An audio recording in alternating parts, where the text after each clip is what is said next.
Lisa. We are now live on YouTube. This is the continuation of the morning Appropriations Committee meeting. We are meeting to hear an overview of the the Agency of Digital Services budget.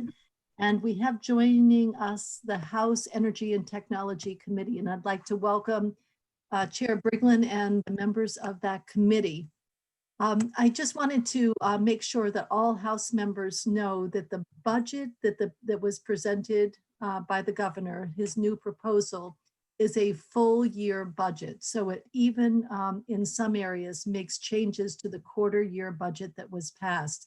And it was built off the proposal that the governor presented to the legislature back in January. And so there's many modifications to it, obviously, because we're in a very different place than we were back in January, but it's built off that premise with many of the same priorities in place. And so with us today, we have Secretary Quinn. Welcome. It's nice to see you. And Secretary Quinn's area is one of the areas that we're seeing throughout all of our budgets, as ADS has made some reductions in the charges, the internal service charges that go out to all the departments. And we're seeing this not just with ADS, but also with BGS and with, I think, human resources. And so that is going to be something our committee really needs to understand, Secretary Quinn, when you start this discussion of the impact, how you were able to make those reductions across the board. And I think your target was still a 5% target, where the other reductions asked of departments stayed in the 3% level. Is that correct? And so I'm going to stop talking, and I'm going to let Secretary Quinn do his presentation. And for members, if you have questions, just where there's natural breaking points, members of both committees, please just raise your virtual hand, and Chair Briglin and I will make sure questions get answered. So welcome, and let's get started, please. John, it's great. Thank you for. Oh. Are you there? Go ahead. The floor is yours. I think so. I think so. Okay. Thank you for having us in today. It feels a little bit like Groundhog's Day, presenting this budget for a second time. I'm sure all of you feel the same in some regard. It's been an interesting couple of months here under the new budget scenario, and I think overall the Agency of Digital Services has presented itself with a budget that we can certainly live with, but still make some investments in cybersecurity as well as modernization, which is really important to not only the long-term sustainability of providing services to our citizens, but also the growth in our number of employees that we have and our budget. So we take all of those things into account when we build a budget. We're looking to make sure that we can hire the right skill sets going forward, but also decide on platforms and decide on technologies that may take a little less than our current solutions to ensure that we don't have to grow our workforce in the future. Our budget does present a 5% down from where we started in FY21 when we presented last time. We can go ahead and move to slide 2 if we'd like. I don't have control here. So total budget amount, $81,226,444. And a couple things that I always like to highlight that I think are important is the cost avoidance so far. And we do this by year. So we did not update this number between the time that we put this presentation together in the fall, or this number together in the fall, and now. The 4.82 million in identified statewide savings and cost avoidance is actually much higher than that now. But in order keep the baseline and really track year over year, we kept that number the same. So in the FY22, when we're back here in a couple of months, that number will be significantly changed. And one thing I think me and the entire team are proud of is being able to reduce the CIT deficit, which is our primary internal service fund, by $1.19 million. And that's something that we inherited. We inherited a lot of that deficit from the former DII. And before that, it was CIT. And I think it's carried a deficit for a long, long time. So we'll continue to work on that this year. Could you give us the total of that deficit? If you're going to reduce it by 1.19, what is the total deficit? Kate, do you have that number? So the original deficit when we inherited it was 8.6 million. In the last fiscal year, we were able to reduce it by 1.9 million. I'm sorry, 1.19 million. And the hope is that we will be able to continue in FY21 to reduce it by at least that equivalent amount or more. Thank you. Peter, did you have a question on the deficit? I saw a hand raised. Peter, did you have a question? You did ask my question. Oh, and Commissioner, what is CIT? Please explain. Acronym. CIT was a division of Buildings and General Services. It was what I would call almost the original centralized IT group, or IT group that took care of the agency of administration, as well as small departments such as the governor's office, the Governor's Commission on Women, some of those, ancillary small areas where they didn't have IT services. I think it stood for computers and information technology at the time. And I joined that group, I think, back in 2000. And that morphed into the Department of Information and Innovation, I believe, in 2004 or 2005. And then you all created the Agency of Digital Services in 2017. Is that considered an internal service fund deficit? And if Yes. so, where is that reflected in the CAFR? I have not seen it in my reading going through the CAFR. It's such a riveting document, but It is included in the CAFR. I could send you. Just tell me what page, please, or where approximately. Sure. That would be great. Sure. Thank you. Thank you, Peter. Secretary. So as you can see, the agency. I need to interrupt. I'm sorry. We have another question from Representative Campbell. We'll do a question until the questions are done per page. I see you have 4 pages. Okay. And, Scott? Sure. Just quickly, just so I understand, I'm kind of new to this. So when you say this is an internal services fund deficit, that's sort of an ongoing thing, what might be considered ongoing debt. Is that correct? And then what we're doing is reducing that debt by $1.19 million. Yes, sir. Okay, I just wanted to understand that. Thank you. And then I just do need some clarification before we leave this page. You mentioned that the identified statewide savings were originally in January a target of $4.8 million.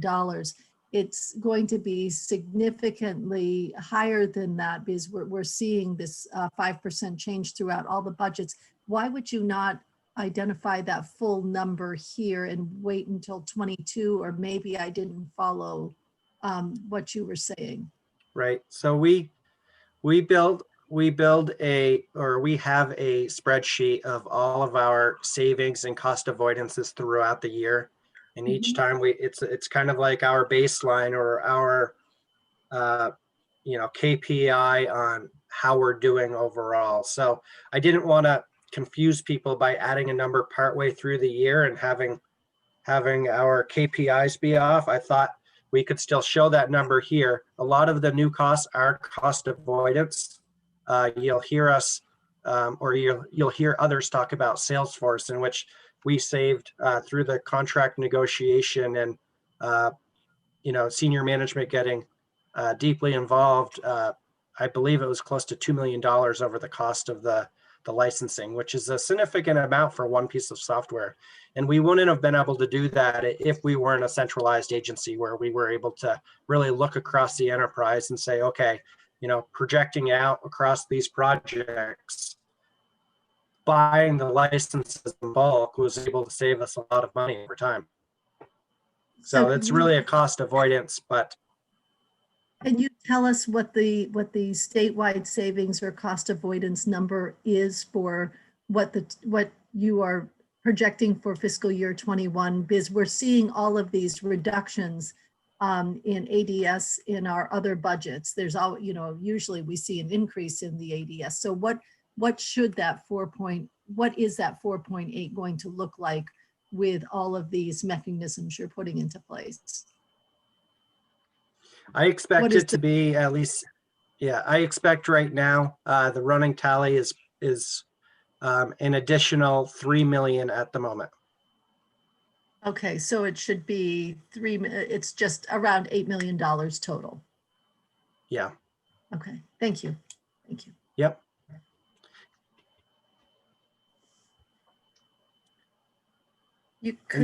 And those things may show up in some departments' budgets and not in others, because they are sometimes it's for a specific piece of software that just one agency uses or just one department uses. But because of the centralized buying and the way we're doing things and the negotiating, we've been able to lower some of those prices. Thank you. And we have one question. Actually, we have a couple of questions. I have one from Representative Chestnut Tangerman and then Hooper. Thank you, John. This 8 million or close to 8 million in total cost avoidance, is that primarily from renegotiating software costs, or does that include changes or reductions in services? It's anything where we have a reduction that was really driven by ADS. So in some cases, it could be file storage, where we currently host things here on site in Montpelier or in Burlington, and we've moved those things to the cloud where we're already paying for that storage. So it's been a reduction to people's budget. We would count that as a savings to the state. We've been pressuring the executive branch agencies to move more and more to these cloud-based services that we're already paying for to reduce their own costs. Because, I think as Representative Toll said, we're usually seeing increases, and a lot of those increases are consumption-based. So we're trying to assist them in driving down their costs by getting rid of some of the duplicative costs that we see across the environment. And are in the CARES money that was approved, there was money for additional security for people working from home with the increased exposure there. I believe I saw something about some amount of money going to the unemployment insurance program, and I'm wondering if those are reflected in here, or is the unemployment insurance, any of those funds, did they go to are they reflected in Department of Labor budget or in ADS budget? You're talking specifically about the CRF funds? Yes, as well as any other money that may be allocated for updates or additional security. So ADS has received Corona relief funds. The exact amount Kate can give you, but I believe that the first time it was 5.5 million, and that covered hardware, people cost, and some software costs. And then we received $1.7 million more for a build out of grants management, which we've been running the external CRF grants through, such as healthcare stabilization, the commerce grants, the agriculture grants. The working lands grant was stood up today. so people can apply for that. So all of those types of things were paid for with CRF funds. And so those are not in the proposed budgets. Those were given to us already.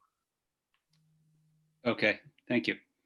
Kate, am I correct in that last statement? I just want to make sure that. Yeah, yes, those were appropriated to us, what we consider as part of last fiscal year or one-off appropriations. So we didn't include it in the FY21 budget request. The only piece that I would correct is that the original CRF pot of money that was appropriated was actually 7 million to ADS and not the 5 million, just in case there were any questions from folks. I wanted to be clear. Thank you. Thank you, Kate. We have a question from Representative Hooper.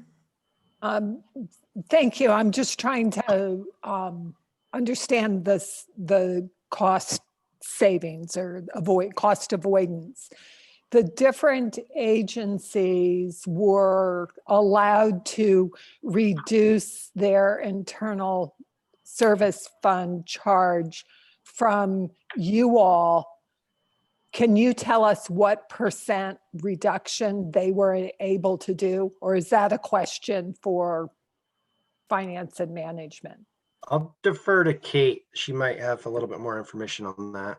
So what I can tell you is that out of the ADS allocation, it was a 5% reduction to all departments across state government. So you should be seeing that in their budgets. But that's only a piece of what departments pay to ADS for services. So there's the allocation piece, which is there's a definite reduction. Then there's the demand side, which is broken into unique needs of those departments. And some you may see go down in their request, and some may have been an up, or some may have been level. It's really based on the business need there. Yeah, I understand that. So the fact that you all were able to reduce your costs by 5% translates out directly into what the individual department savings are. Thank you. That's real clear. Yep. Thank you. And so I would just want to add to Mary, so the 5% equivalent is $7.82 million. If I'm doing, is that the correct math? If you had to find 5% and we sorry, we were told to find 5% in the ADS allocation and then an additional 3% in the general fund appropriation. Oh. That was our task. And because of so much of our budget is what I call pass through, it's demand services. So if an agency is asking for a piece of software or they use a piece of software, it's really hard for me to reduce that line item if it's in their budget. Because what would happen was if I reduce my overall budget by that, I would bump up against people saying, well, I want to do a computer replacement. And I would have to say, no, sorry, we've hit our cap. So it becomes very challenging on the demand side of things to reduce the overall amount. So we control the allocation piece, and that's really what we focused on, driving down those costs by 5%. Okay, this is Representative Feltus's budget, and her hand is up, and I'm confused. And Marty, I think will clarify this with your question, Marty. Why don't you ask, and hopefully I'll get clarified or less confused. I think we need to ask Kate to explain, but I think what our committee is confused about is this word allocation. It's not the allocation from the state general fund as an example. It's the calculation that ADS makes to charge each particular department based upon, and Kate can give me the details, but basically based upon their head count and their number of applications and their number of pieces of equipment and things like that, as opposed to what a department might use for something special, the demand charges that John just referred to. But just like BGS has a price per square foot that they charge folks, then ADS has a standardized cost that they charge to each department, varying by the size of the department. And that's what I believe they were asked to, or they were told to just reduce that cost by 5% everywhere. And Kate, you can explain better exactly what allocation means from your perspective. Yes, that's correct. So when we refer to ADS allocation, that covers for the basically the runnings of the internal runnings of the IT department. So there's certain elements that have to exist in order to be successful for the enterprise. Things like e-signature software, cybersecurity, Networking. I'm sorry, John? Networking. Networking. You know, like our desktop staff. Those costs are taken together and then distributed across headcount for each agency. So when we went through the budget exercise, we were asked to look at those costs. And I think in a further slide, shows us a little bit more detail on where we are in the allocation, but was to look at those costs and reduce that by 5%. Because that's really where we had, if we have any control in our budget, that's where we have the most control. Marty, do you have a follow-up? Well, then I think at one point we're going to ask what kinds of changes they made in that pool of centralized services that they needed, how they could reduce that by 5%. What did they do in order to make that reduction? And you will follow up on that, Marty, so that it's crystal clear to our committee. And Yes, and I suspect Kate has some information today. It's included actually in the next slide. okay. So if John's ready to Okay, jump there, thank you. can. Representative Hooper did have her hand up. Mary, question before we go to the next slide. And maybe it will become clear in a moment. I understood the allocation and the cost reduction until you said, and we had to find 3% reduction in the GF.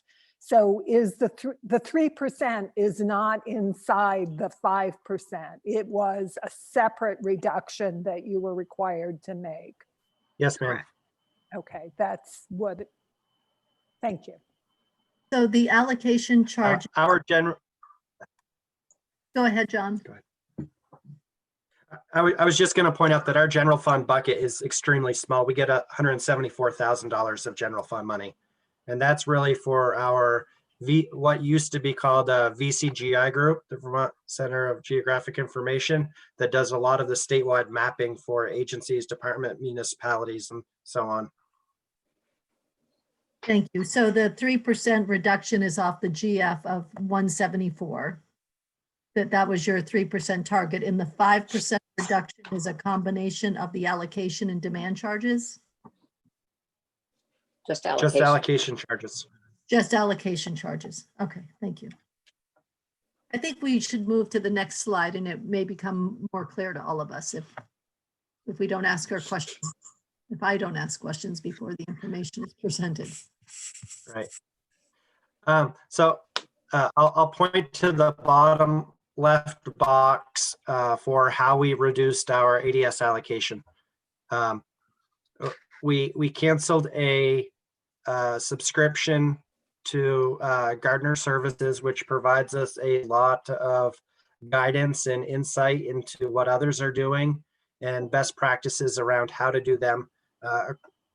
They're a strictly consulting company that doesn't sell anything besides their membership, but we've used them for a number of years, since probably the beginning of Vermont Health Connect, coincidentally, as to someone to provide us guidance on where to go next. We're canceling that subscription. We found that over time we've used them less and less.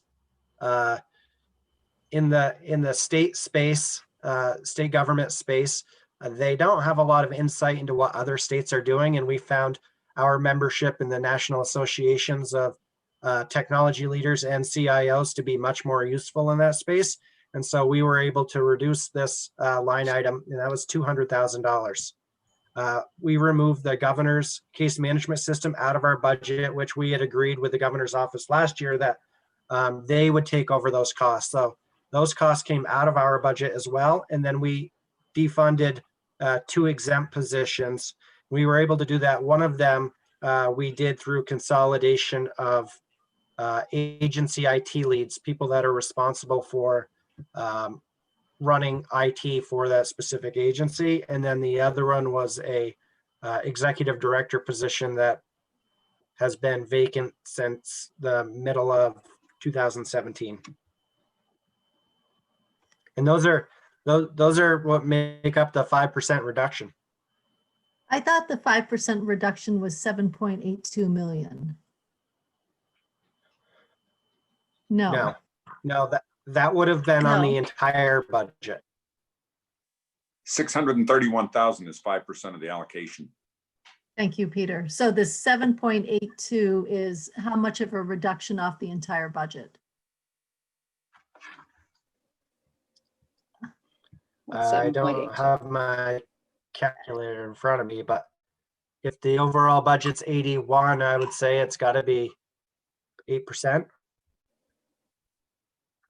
I bet Representative Fagan tells it pretty quickly.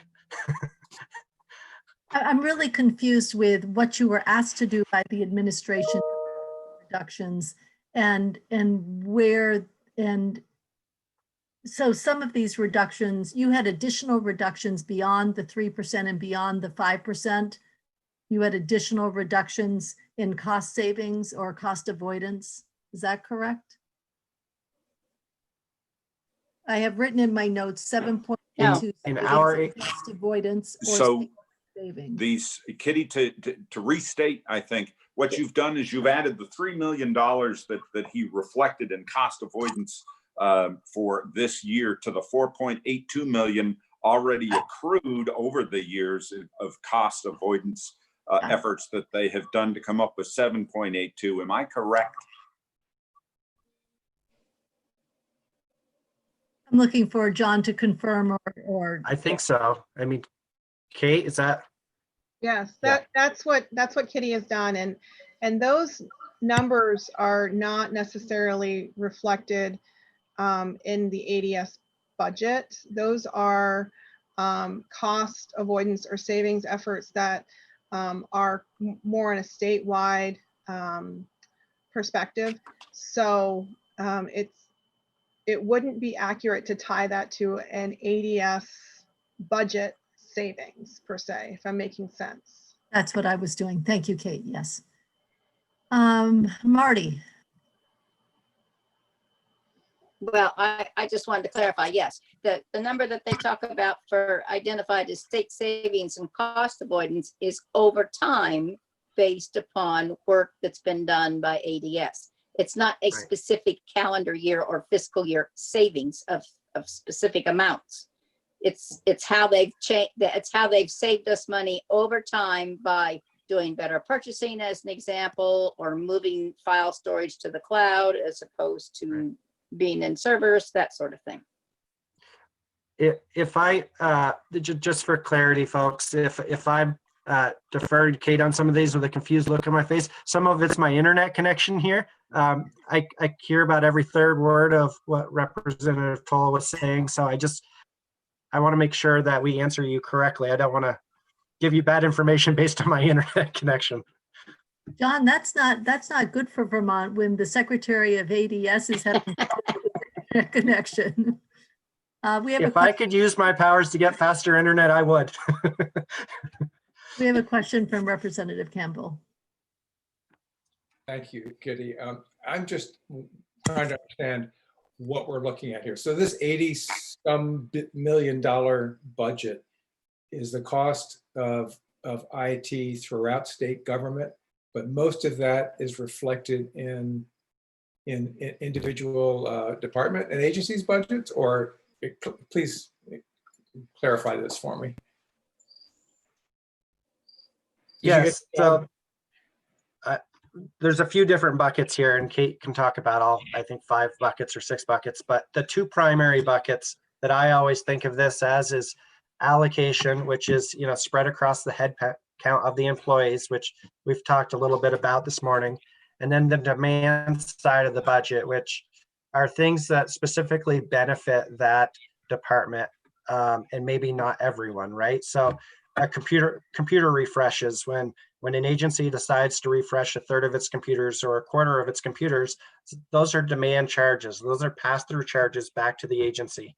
We reflect them in our budget to give the legislature, the administration, and the public a more transparency about what we spend on IT holistically across the board.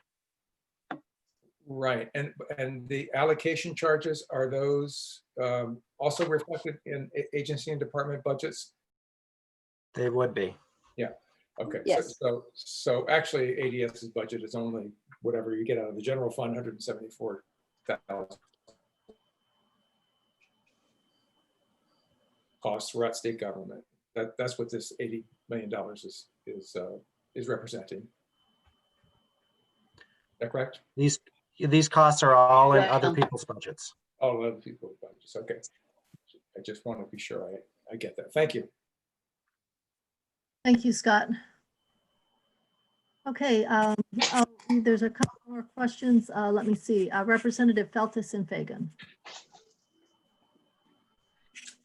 Well, I just wanted to clarify for Scott that the 81 million is parceled out to all the various departments.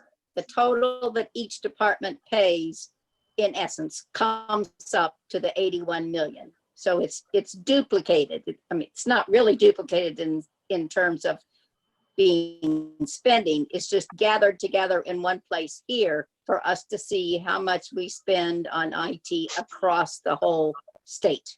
And then you will see in each department an amount, and another department another amount, and another department another amount. And when you add those all up, it comes to the 81 million that you see in one single place here. Right. So Marty, while you're on a roll there with allocations that received the 5% reduction, the total of all those savings throughout all the budgets that we're going to see should be 631,000? Yes, if we look at AHS, and we'll see that they spent so much on allocation last year, and now this year it's going to be less than that. And if we add up all of those, it should come to 631,000.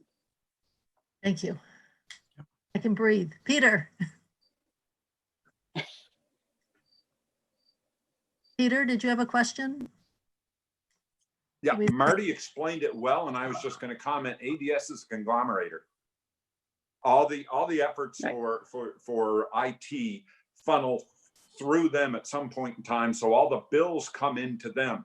They then figure out who the bill belongs to, and that's the demand side. The bills go via, if it's a specific bill for a specific department, because of demand, it goes directly to that department. If it is not specific to a department, it goes into the allocation and then is meted out through our FTE count statewide. So it's a conglomerator. When Marty said it is duplicative in a manner of speaking, that was a very good comment, and confusing to be sure. You have to understand we're only spending the dollar once, but it's reflected twice. Thank you, Peter. For committee members, it's similar to how we see BGS. BGS spends money on all of our state buildings, and they have a huge total of how much they spend. But when you look at each department, they pay so much fee for service for the square footage that they use, and that goes back into BGS. So again, we can tell how much each department uses, and we can maybe, make evaluations. Is that correct or is that not? But the total will show up within the BGS budget. Right. And where it becomes even more So fun. this is the same way. Yeah. Where it becomes even more fun and more duplicative and more confusing is when you look above at the investments in FY21. We're paying fee for space to BGS. That goes into their allocation. It's coming out of our allocation, which is then going back to the agencies. Trains passing in the night. Yes. We have a question from Representative Hooper. I have a question on a different topic. So I only Good. Yay. Okay, good. Thank you. And this has to do with the services that ADS provides other agencies and your ability. One, I'd like to understand the relationship between you and your clients within state government and your ability to understand their decision-making. And to use a specific example about an issue that I am concerned about, the Department of Labor, as we all know, has been under huge pressures with their ancient IT system. They had a strategy for replacing it, which has been abandoned. It is my understanding they do not have a plan today for how to replace it, yet through the CRF funds, they are making decisions. They're purchasing stuff to deal with their existing issues that may be influencing future decision-making. How does ADS provide service to them to assure that we're making the right decisions going forward? And can you, the core question is, can you insist that they have a plan, a well-documented, laid out, not high level, but a very specific plan before they begin go down a road? Yes. Yes, we can. You guys have given me that authority in statute to oversee all of IT and approve IT purchases. So absolutely. What I would say is that throughout this pandemic, ADS has been right in the middle of making sure that we get payments out as quickly as possible. And I am not downplaying any of the issues down there. But what I would say is, ADS can only fix the things that there's money to fix, right? So I hate it as much as anyone that we have a 40-year-old system down there, but the funds have never been invested. I'm not blaming anyone, but they've never been properly invested to replace those things. When the Department of Labor and ADS came to, I believe it was the JFC, it asked for $4.5 million to make investments this summer. That was a well-organized plan to replace certain pieces of that overall system that were going to be long-term and sustainable. And by saying those things, I mean they were things that were low code, that were easy to maintain. The infrastructure all belonged with the vendor, which means it was always up to date. We never had to go through this capitalized expense of $5 million for a new server every year or every 3 years. We were going to be responsible for just making programmatic changes.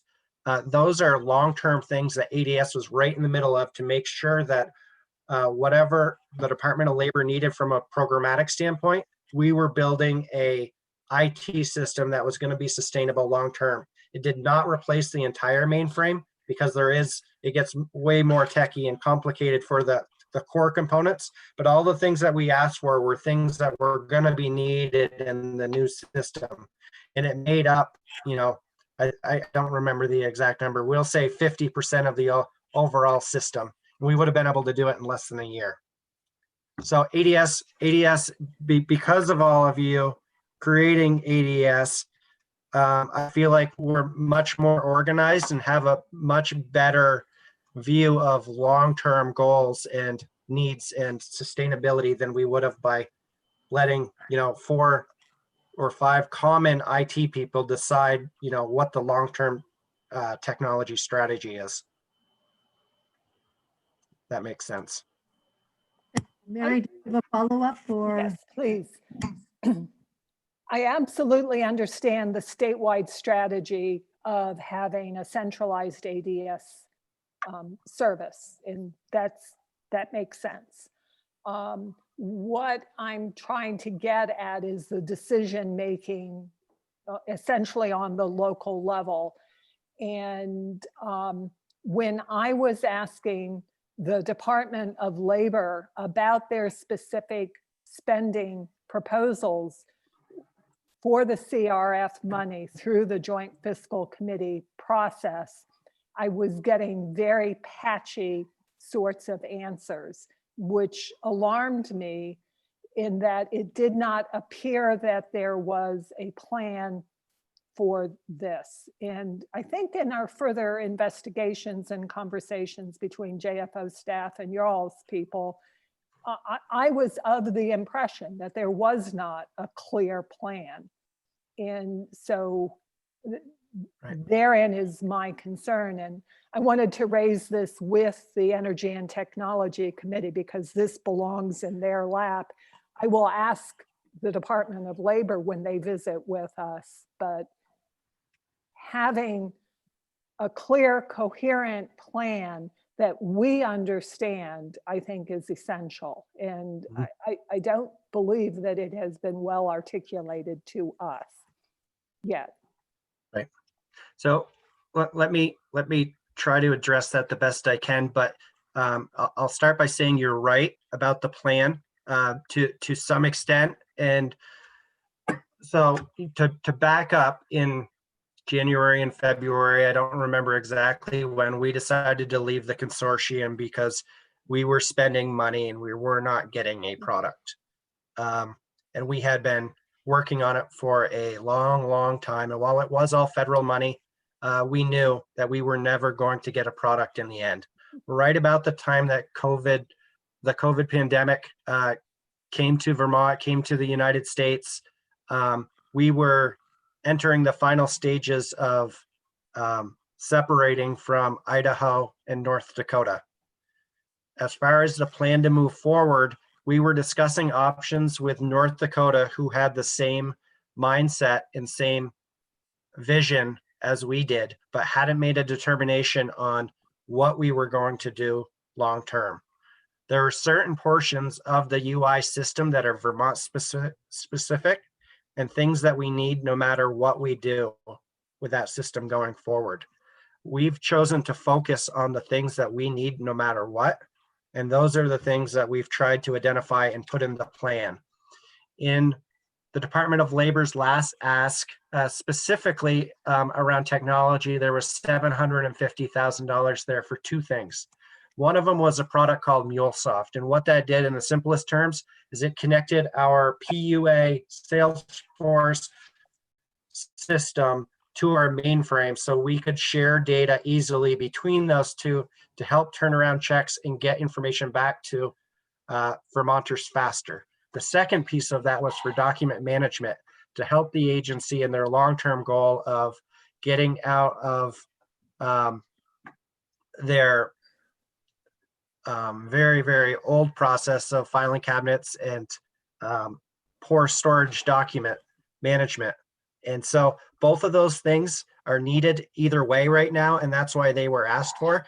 They serve current need, but are both long-term need as well. And that's why we suggested those two to the committee.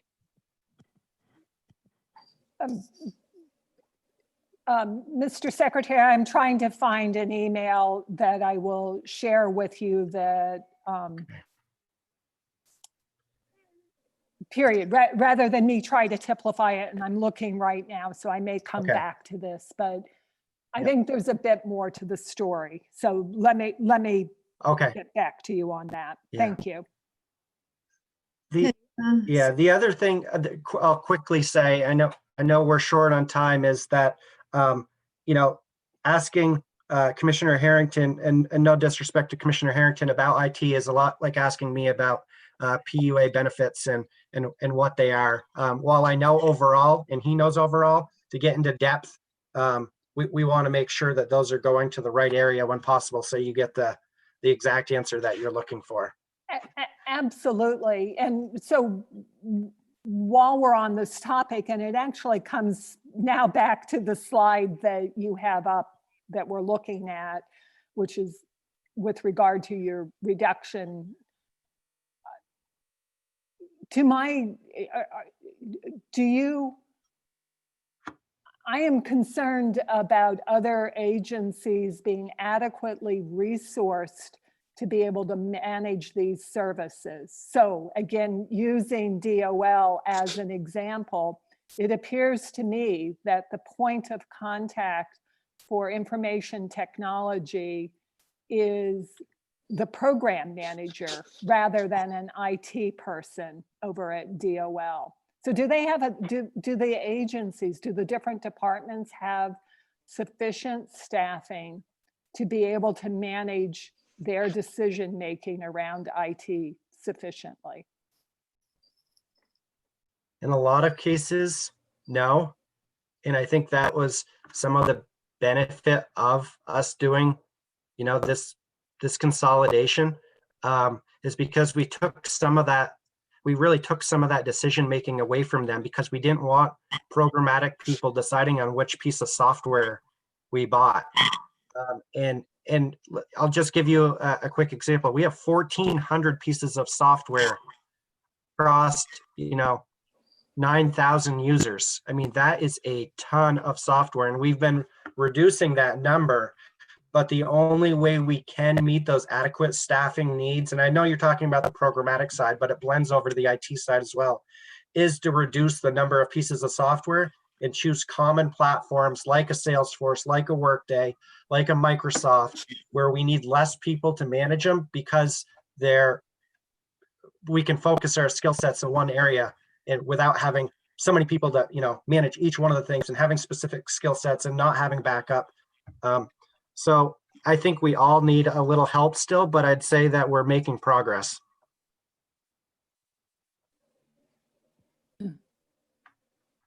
Mary, can we move on, or do you want to follow? Yeah, I will let go of this bone. I'm still looking for my email. Okay, we'll let you follow up with the secretary afterward, or through Marty. I think, are you finished with this slide, and should we move to the? I am. Yep. Okay, No, thank you. No? I thought I heard a no. But I think we want to talk about the investments, maybe. Oh, thank you, Marty. sure. So yeah, we named it investments, but I really wanted to highlight that we were adding an additional $1 million in cybersecurity investments. That was in the original 21 budget, and we left those in there. Even with the reduction, those additional benefits or those additional investments are still there. We saw it as a priority for state government to have additional cybersecurity benefits. And I think this would probably be a good time to share a little story with you about August. We had a cybersecurity intrusion into our network on August 6th. And because of the investments, and this is absolutely no BS, without the investments that you all have made in cybersecurity, we would not have found the person that intruded our network 2 years ago or 3 years ago before these things were done. There's no way, I'm 100% certain they would have been in our network. They either would have, it would have been a ransomware attack, or they would have stolen tons of data. And on that account, we probably would have never known. So these security investments have paid off. We're wrapping up the investigation now. We have found that they were not able to steal any data. They did make access through a misconfigured machine in a small department, and made their way across multiple domains. And within 20 minutes, we had been detected. It had been detected by one of the softwares that we've bought recently. And we had people on the ground, Norwich University, us, and 2 vendors have been working on this nonstop, and we're able to stop it almost in its tracks, which is extremely impressive. We've received a lot of praise from the vendor as well as the outside consultant that's been helping us as far as how impressed they were with the security team and the tools that we have for being able to stop the intrusion. It was pretty scary for a couple of days, but I wanted to highlight that we certainly appreciate the additional security investments that you all have made through ADS.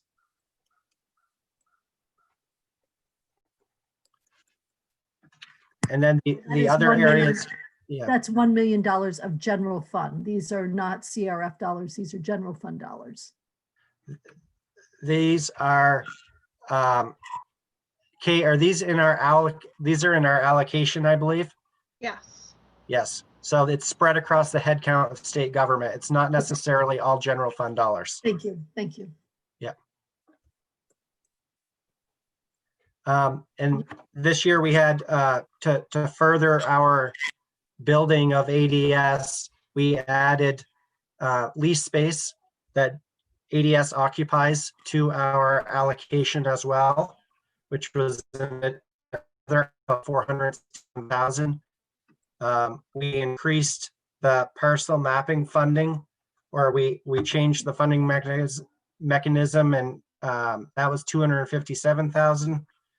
And then, as you can see, an increase in demand has gone up 7.78 to the best of our knowledge on what we've been able to plan out and see across state government. Okay, before And we, then on the last slide, are there questions Okay. on investments before we move to the last slide? Mary, is your hand up new or? is that from No, before? forgot to lower it. Peter? John, can you give us one or two examples of those demand items that increase the demand cost, please? So it could be additional spending for integrated eligibility, or additions to contract services for a specific piece of software. It could be new software for an agency that they have budgeted. Maybe it's a new lottery system where we would, that's not a good example, but it's those types of things where they have specific pieces of software that they need, and we've been able to project out and that they've budgeted for and gotten approved. Thank you.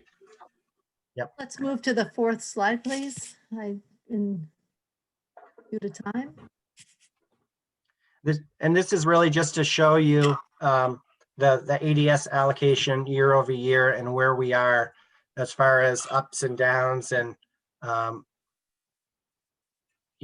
think it's always good to show, the history of where the allocation has sat, and that we're not, on a steep incline. Overall, we did have a low year in FY19, and that's because we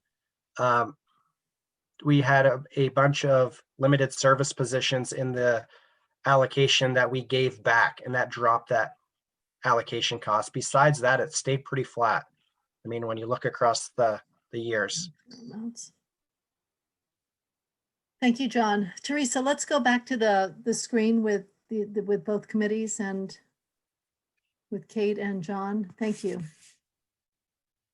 So are there any final questions regarding the ADS budget that committee members from either committee have that they'd like to ask at this time? Okay, I don't see any. Oh, Yeah, sorry. Mary, but and John, just the two positions, have we covered the elimination of the two positions enough for both committees to feel they can weigh in on? I want to make sure that there's no questions later about, was it two positions or one, John? We eliminated the funding for two positions, two exempt positions. And were they vacant or? They were. One we had consolidated when someone left, and the other has been vacant since 17. Okay, and it's not, will it impact any of your services or to departments or to your agency? Or you feel that you can eliminate these and continue your operations? These would be the least impactful things that we could, overall, I think we can do just fine without these two positions. Okay, we have 3 questions. We have Dave, we have Mary, and we have Robin. Dave? Thank you. My question's for Kate. Hi, Kate. When you do your allocation back to the departments, is it a flat per employee cost, or is it vary throughout state government? So it's a cost per employee. So it is flat, and we work with finance and management to identify. Mhm. I'm sorry. No, go ahead. I didn't mean to interrupt you. Okay. We work with You work with finance and management to identify each agency and department's headcount. And from there, we then calculate out what the cost is for each agency based on that headcount. So everyone, if you got 10 employees here, you're paying, say, $5 per employee. If you got 15 employees over here, you're also paying that $5 per employee. Of course, that's not what it is, but. Where I'm headed on this, I'm trying to see if there's a way to maximize the federal cost allocation contribution. So for instance, Department of Corrections, I'm making an assumption and I shouldn't, but I'm going to make an assumption they do not have a lot of different software programs in terms of prisoners, et cetera, staff working in prisons, et cetera. Whereas Office of Child Support may, through Title IV, you may have far more different tools that they use. Could you change your allocation from a flat per employee rate to a software rate and thereby increase the amount of dollars we draw down federally? Have you looked at that? Is that something, or is the juice not worth the squeeze, so to speak? So we've talked with finance and management about different ways to attribute these costs. Looking at really the total amount that and the items that fall into the allocation, it really doesn't drive off of software support. It drives off of user support. And although corrections might not have as many applications that DCF might have, they do have other needs that make up that difference. So like password resets. There's far more correction officers that will have to call in for password resets than in another department.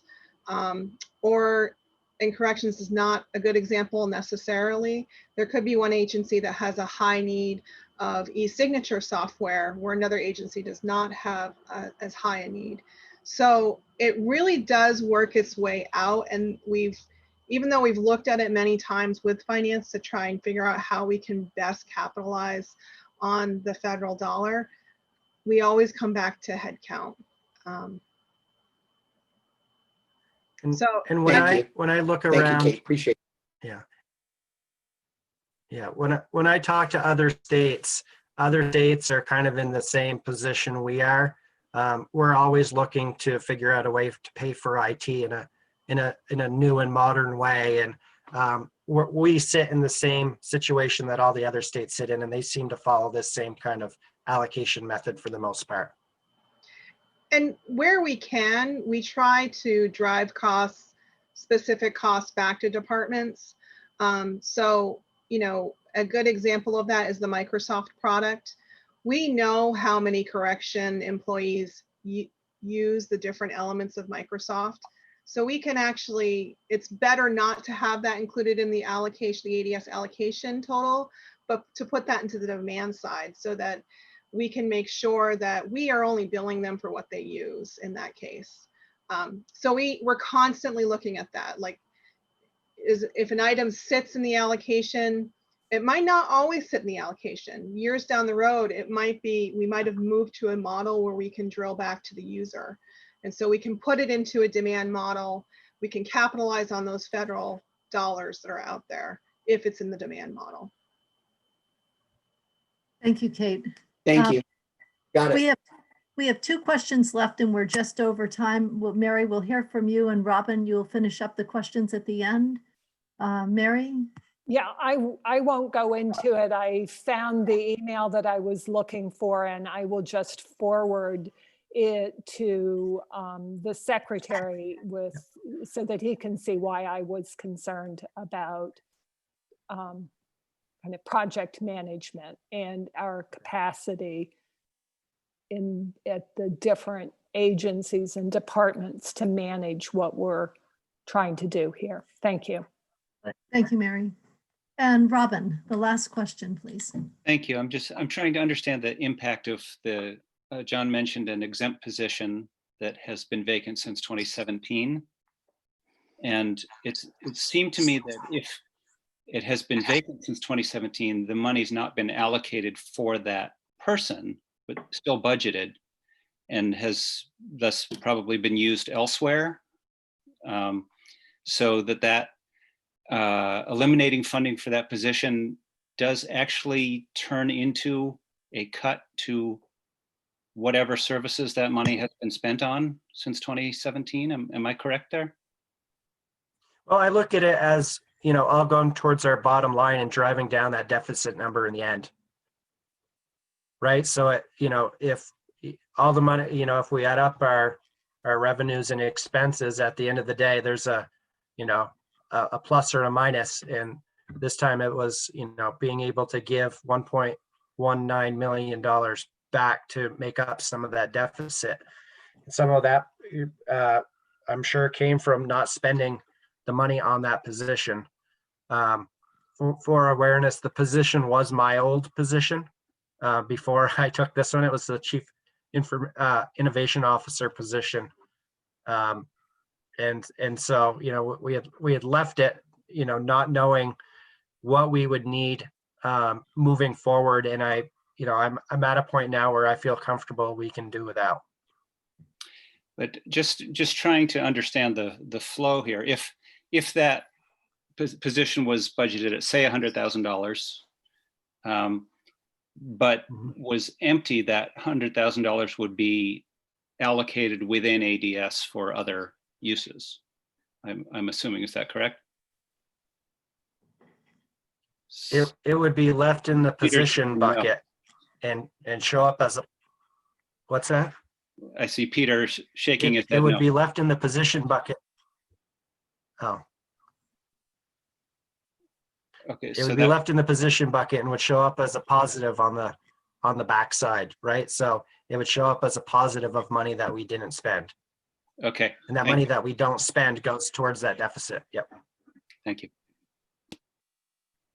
Okay, so at this point, this is when we were going to have committee discussion with the 2 committees, John, and I see no more questions for you or for Kate. So I'd like to thank both of you for coming in and presenting your budget, and Marty will follow up on our committee's side with any additional questions or information that is needed. And you both are welcome to stay and listen as we continue this discussion. It's just that we're in a very different budgeting mode and timeline. And so for the 2 committees and Tim, for you, because we're moving at such a quick pace, first, I want to tell you, when you give us a committee memo, it can be very informal. I don't have to have citing statute and citing specific areas within the budget. We'll be able to figure that out. It can be a simple email. I just can't rely. I don't want to rely on my notes for the position of your committee. And so what typically from appropriations, you would receive a letter that would say, here are X, Y, Z, and 1, 2, 3 of the areas that impact your policy committee's jurisdiction. We don't have time to do those. And so instead we're doing this joint effort, and in hopes of expediting the budget into I'm not sure the date that we have to have it out, but it's going to be early September. And since the legislature is not fully coming back until the 25th, the timeline is substantially cramped. And so what I'm seeing that you will weigh in on is putting money toward the deficit, which is, you know, a call that our committee will make. But if you see issues there where you think it should be invested elsewhere, the 5% reduction in the allocation bucket, the 3% reduction to the general fund, if you see it has policy implications, the elimination of 2 positions that the secretary walk through, and any other policy concerns. Usually you send back 1 letter that talks about all the areas that we have in common. As you finish one budget, if you could send us that memo right away. And if there's broadband issues, don't wait to put broadband into this memo. That way we can close out budgets more quickly and do this work in about 2.5 weeks. If we wait for all the memos to come in at the end, it will take more time for us to get through them. Does that make sense? It does. Do you, Kitty, do you have, I think we work better under deadlines. If there's just in terms of situating our calendar over the next 2 or 3 weeks, if you could give us a day, you know, certainly ADS is a high priority from a budget standpoint. I'm not sure if there's other areas you want us to weigh in on as well, the Department of Public Service or PUC or other things that are in our jurisdiction. And I'm not sure if you have them scheduled to come in and testify, or if, you know, what the timeliness is of that work. Well, as we're learning, as we're uncovering all the pieces within the governor's budget, we will have in any changes that we need to hear from, we will have that group in to testify. And if we do, and it's related to your committee, Teresa will make sure to invite your committee in. And we hope that, you know, we make the scheduling work. Next week, we are having 2 public hearings. And I'm not sure if in your areas of jurisdiction, if there's advocates or Vermonters who will be weighing in on certain pieces.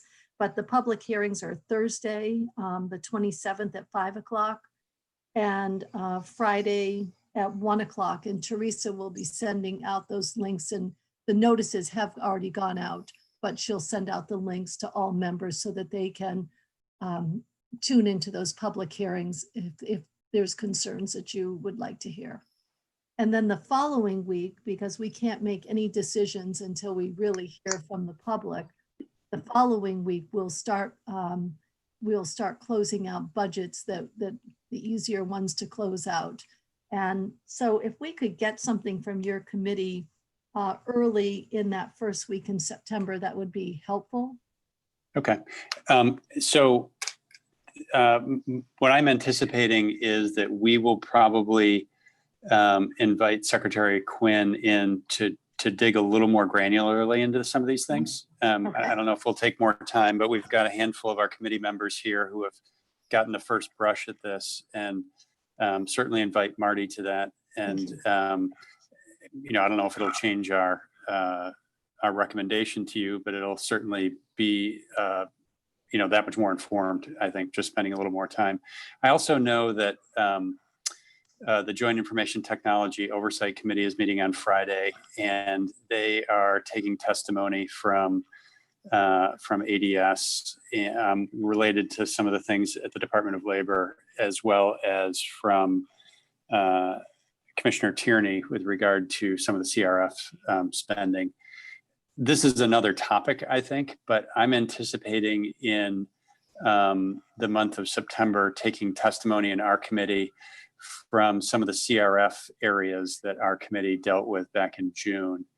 And just to, you know, from an oversight perspective, to confirm how that money's been spent, the pace, et cetera. And I don't know if, you know, there's an opportunity for our committees to interface on that. Again, certainly would invite Marty to join us for that.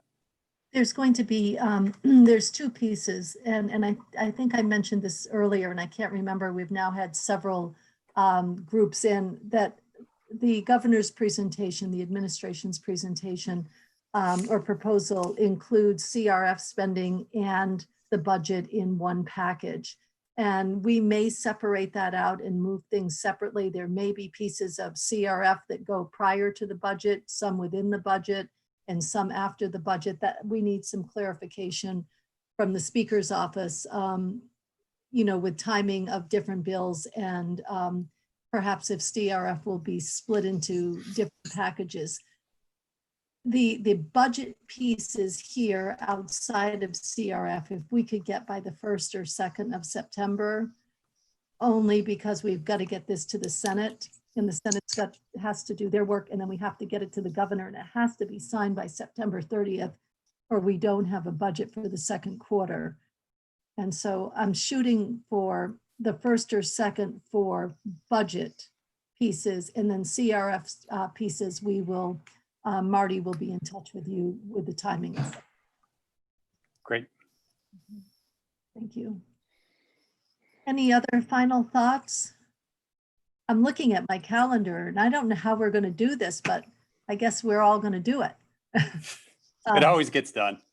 Yeah, well, this is a little fast track for what we typically do.